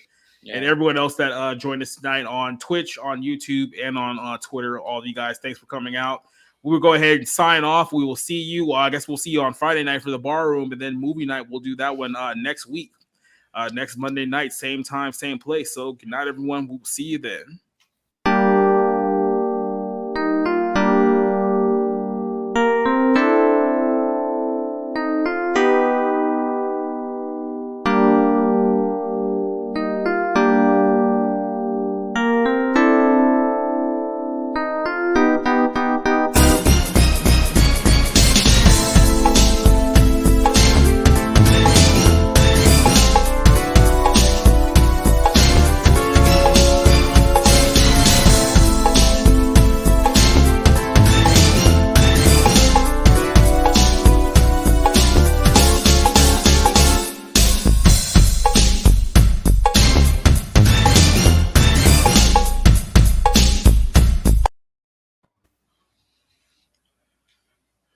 We're still on the air, by the way. I haven't ended the broadcast yet. So, night, guys.